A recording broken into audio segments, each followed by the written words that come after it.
Hey everyone, what's up? As you may know, a couple of weeks ago I went to the United States to go to Oculus Connect 5, one of the major VR events of the year where Oculus/Facebook is announcing new hardware, games, experiences. They talk about future plans and most importantly, it's about connecting with the VR community. So yeah, that was the reason why I went all the way from Amsterdam to San Jose.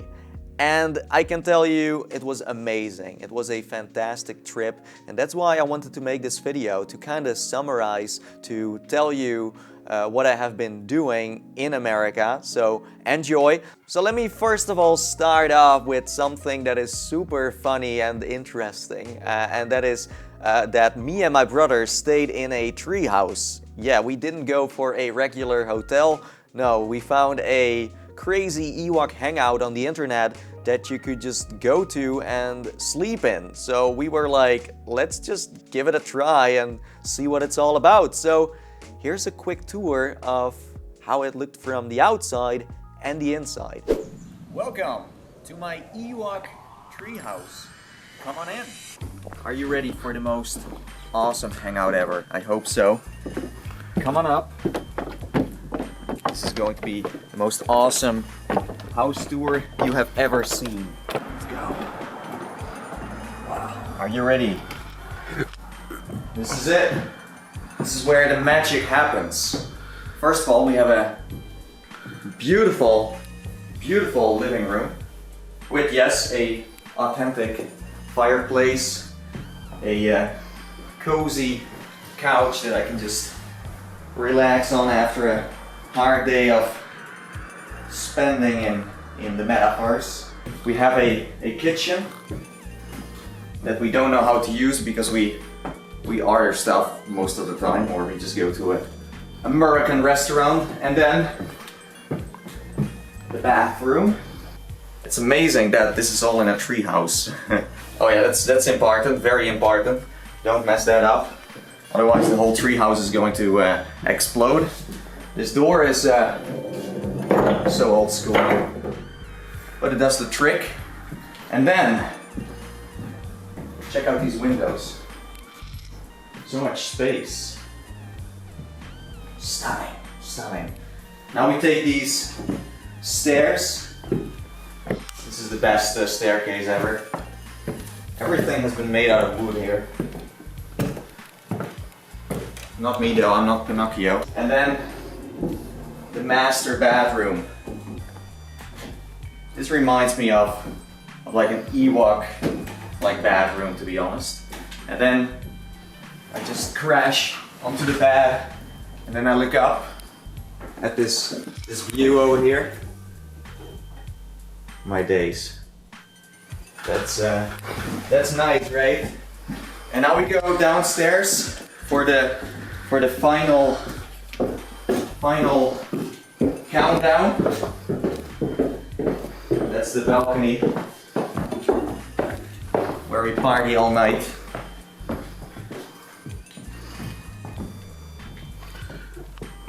This is it.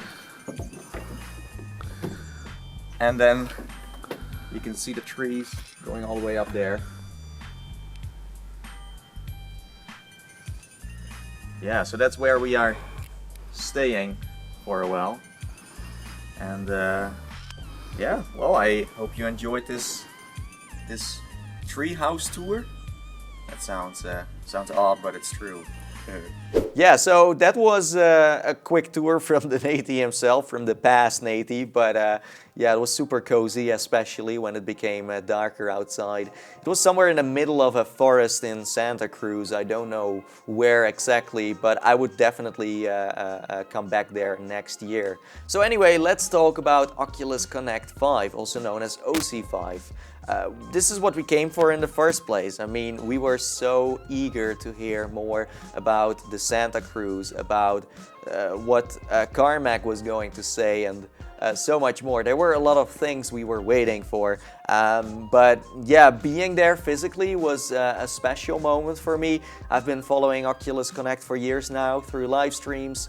I always watched it together with other Gunters on a big screen in a virtual environment, but then being there in real life is a total different experience, and then being able to meet all those people I know for years was amazing. It was fantastic. The VR community, the Oculus community feels like a big family, and since you hang out with them in VR a lot, it just feels like you also know them in real life, and that's the power of VR.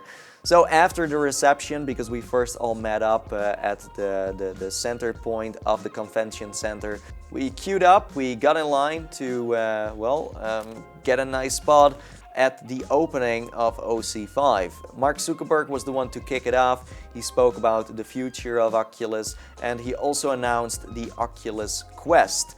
I am excited to announce Oculus Quest.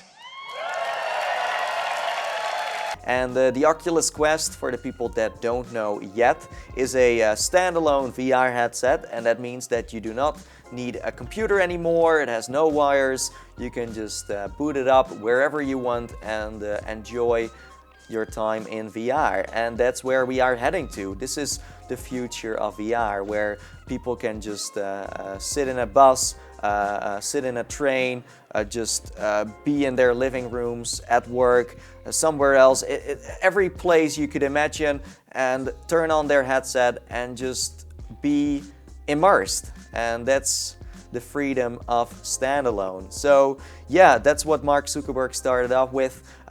Funny enough, they also showed a picture of me in the background unboxing the Oculus Go. Now, I bet that almost every person here has had the experience of introducing someone to VR for the first time. So it was a funny sight to see Mark Zuckerberg there with me on the background. I don't think we know each other yet, but it's just very surreal to see that, especially for me and also people that were watching the stream, because you guys were texting me like, "Hey Nathie, we can see you, hey, good job, blah, blah, blah." So that was a fantastic moment for me. But it got even better, because after they announced the Oculus Quest, they also spoke about the Oculus Go, and I was in the commercial of the Oculus Go. What a surprise. And yeah, here's a clip of how that looked like.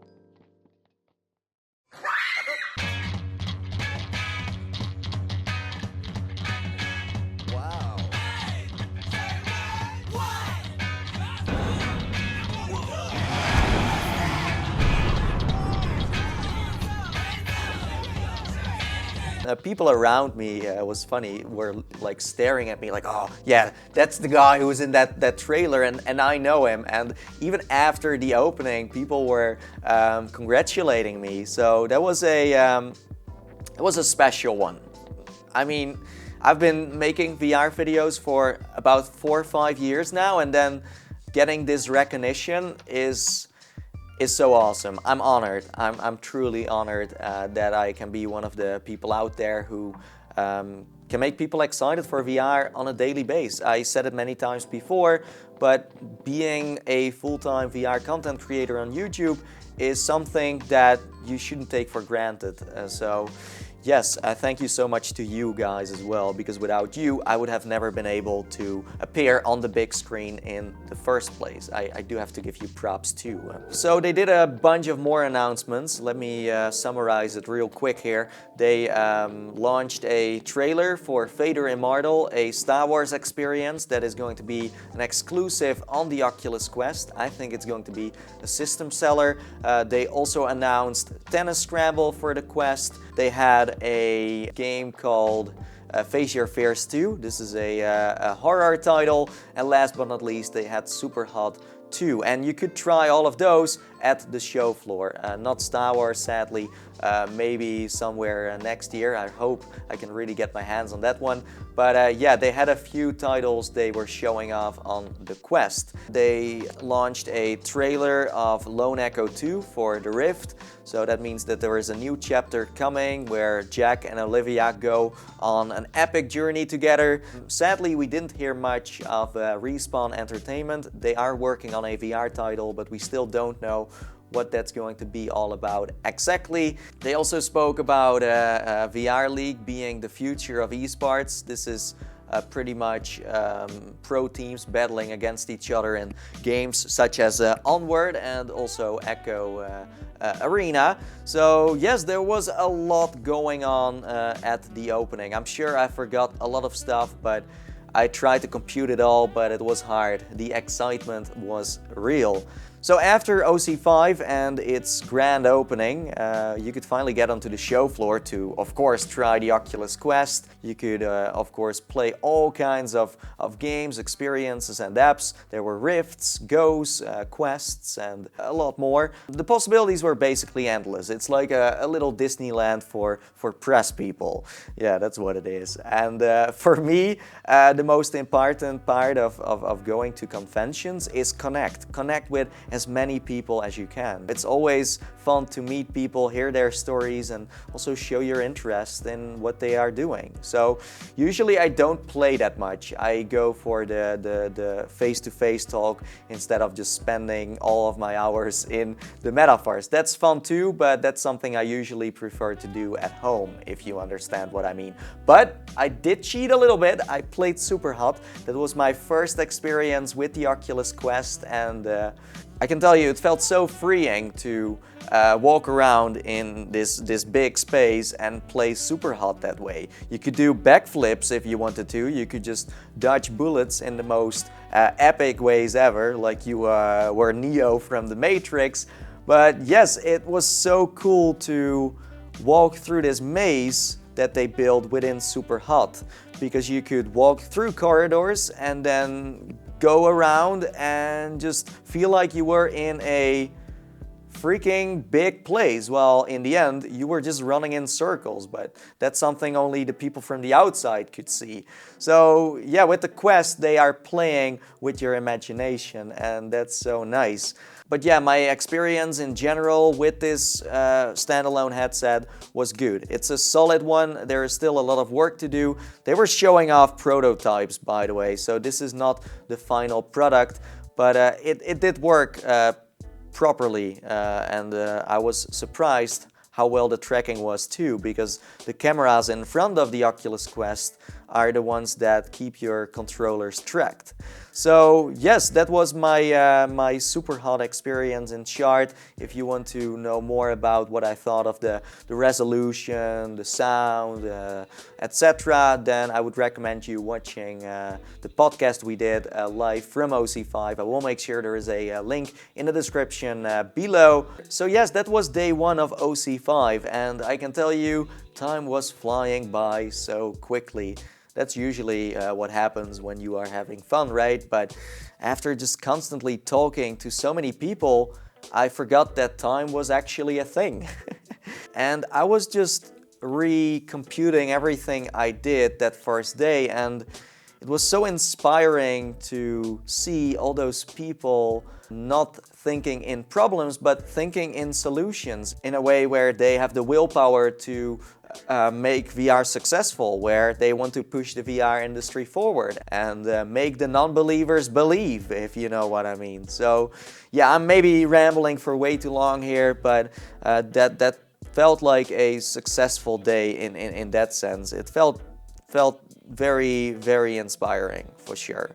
But yeah, it was time to go to bed. I was completely wrecked, KO for sure. I had never spoken to so many people before. It was just a crazy, crazy race, a crazy adventure to try to meet and talk to everyone from the VR community. And nowadays that's a big one, so it's hard to speak to them all. But I tried, and I did pretty well, yes. So day 2 was more about the podcast. As you may know, me, Mike, Zim and Rowdy have a podcast together called F Reality, and we had the genius idea to just do one live from OC5. So we all met up, we decided to do one at the press area, beautiful view on the show floor, and we spoke about the Quest, we spoke about the Go, the future of Oculus, and so much more. It was great.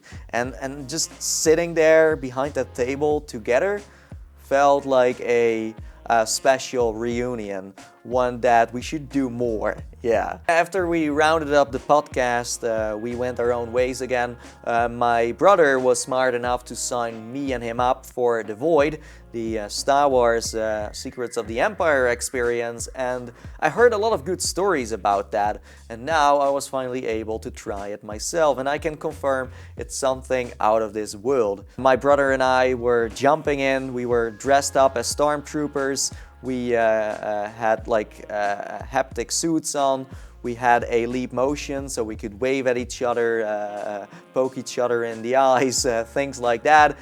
We also got a gun later down the road so we could shoot things. So yeah, it was a realistic VR adventure, yes. So yeah, after we did that, we gathered up with Kez and Cherry, VR Oasis, Reality Check VR, and VR Gamer Dude for a round of Dead and Buried. They had an arena set up at OC5, a big warehouse-scaled play space with obstacles that were of course rendered in the virtual world as well. Same trick as they used with the Void, and you could just battle against each other. It was 3v3 and it was so much fun. I think this was one of the best things I tried at OC5.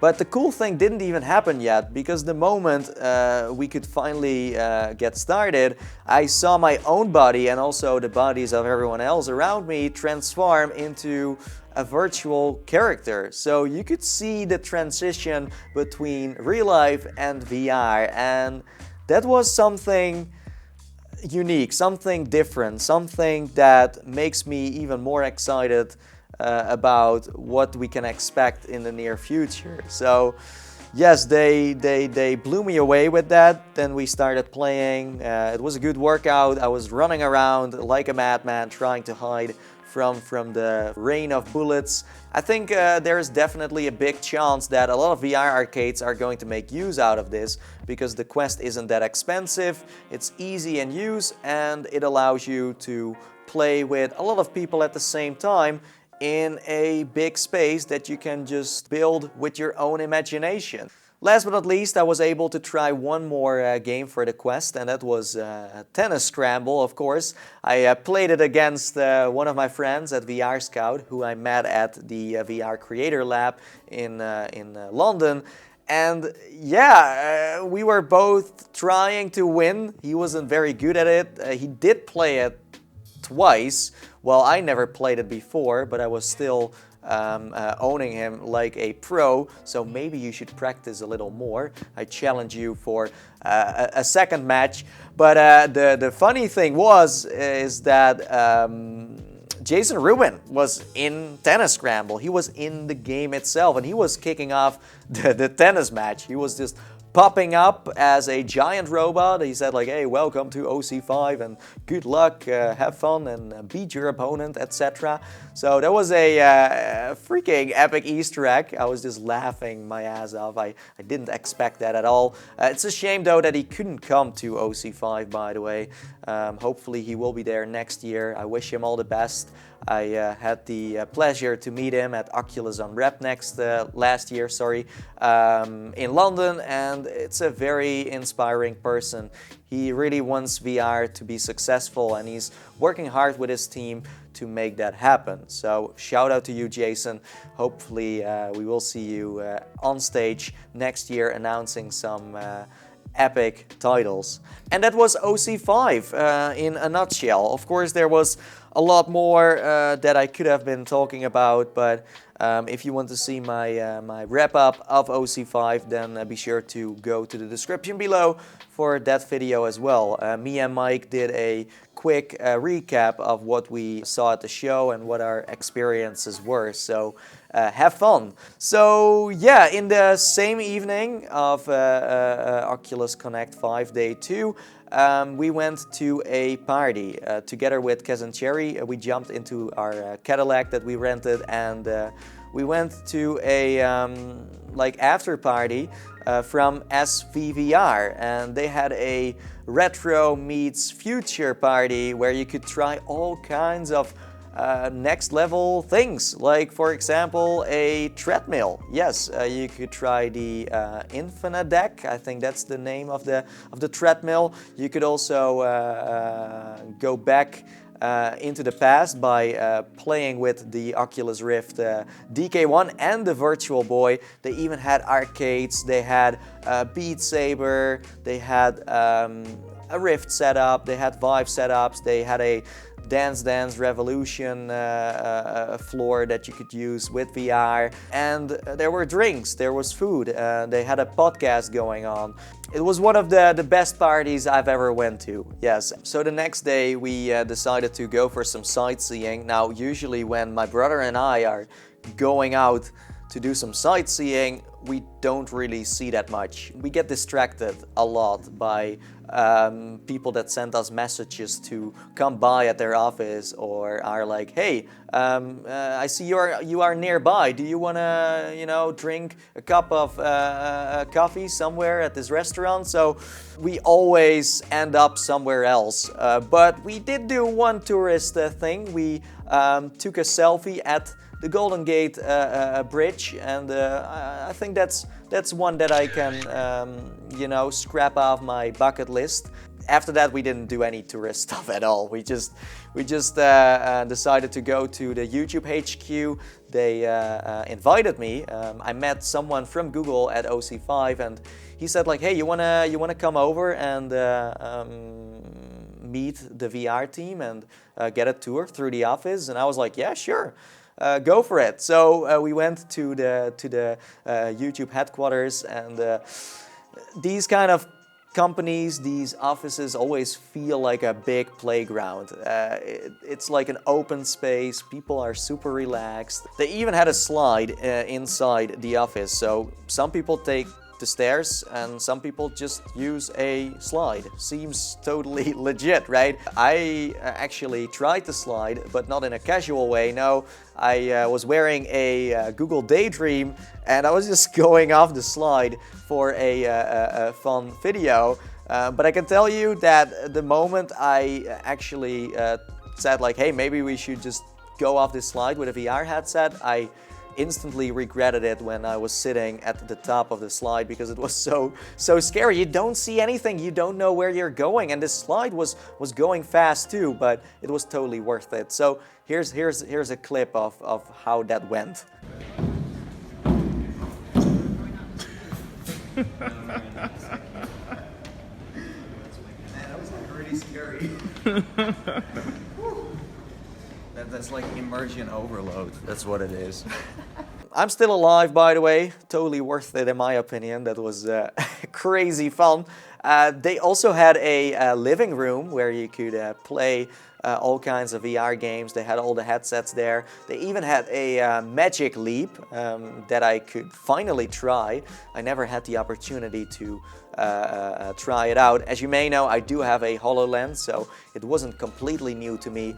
But the Magic Leap definitely has potential, and I'm looking into getting one, so stay tuned for that. But yes, this living room, this dedicated VR space was made for employees to hang out in, to chill, relax, and play games together. And yeah, it was a cute room, a cozy one for sure. And they had like every headset. I'm not joking. They had the Vive, the Rift, the Magic Leap. They even had a Viewmaster. Everything you could imagine. It was like a little Willy Wonka space full of VR goodness. Anyway, the last thing we did was just cruising through Silicon Valley, just trying to spot every company we knew And in the end, we ended up at the Apple Visitor Center, where they were selling the latest iPhones, MacBooks, watches, etc. We know their lineup, and that was interesting. I mean, the whole building was Apple themed. It was like a big iPhone in a way. Even the stairs were shaped like the classic Apple design. It's weird to tell you this, but that's how it was. So I decided to buy a phone there, the newest one, the XS Max, because it wasn't available in the Holland land yet. So I took my opportunity, and funny enough, I got recognized by one of you guys. It was a 12-year-old boy, I would say, that said like, "Hey, are you Nathie from that VR channel?" And I said like, "Yeah." He's like, "Can I take a photo?" I was like, "Sure, go for it." And then we spoke a little bit about the Oculus Go, because it was his birthday that same day. I was in the Apple Center, so I told him that it was his like lucky day and that I was his Easter egg. But yeah, we spoke a bit about the Oculus Go. He wanted to buy one, so I gave him some recommendations of what he should play. So that was like surreal to get recognized in like a random place, you know.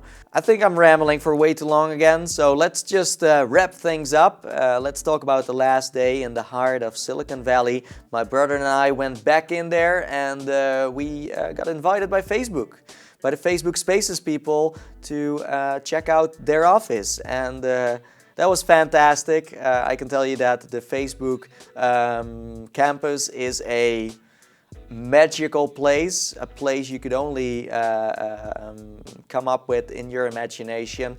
And yeah, it was so nice from the Facebook Spaces team to give us a office tour, to tell us more about what Facebook Spaces is all about and what they are working on, and who the team is that works behind the scenes on this application. There were a lot of people from the VR industry there. I wasn't the only one that got invited. It was an entire group. It was really fun to socialize together, to connect, and tell each other the story of how we got into VR in the first place. They even gave us a goodie bag, a Facebook goodie bag with a very interesting looking lollipop. They made like a little Mr. Meeseeks from Rick and Morty with a VR headset on. It's truly a shame I can't show you a picture of this lollipop because it's so well made. Oh wait, here's a picture. There was a group photo where my brother was holding it. It's kind of hard to see, but this is kind of the idea you should get of this lollipop.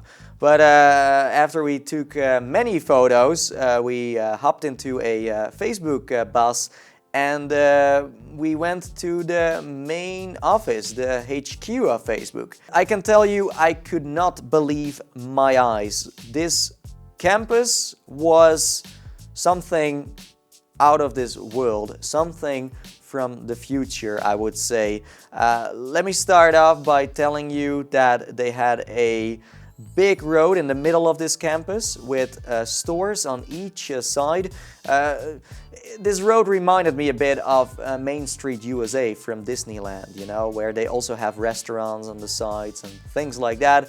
But in this case, they not only had restaurants, no, they also had an ice cream parlor, they had a bike shop, a dentist, a hairdresser, a arcade, and even a pop-up store where you could buy Facebook merch. There was a place where you could 3D print things, and there was even more that I haven't even seen, to be honest. There was so much to see, there was so much to do. There are even things I did see but are hard to explain in the first place.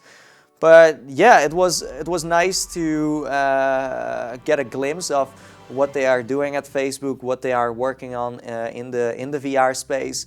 I also had the pleasure to go to the Oculus office. They had all the prototypes there, by the way. They had Crescent Bay, they had the DK1, the DK2, and prototypes I've never seen before.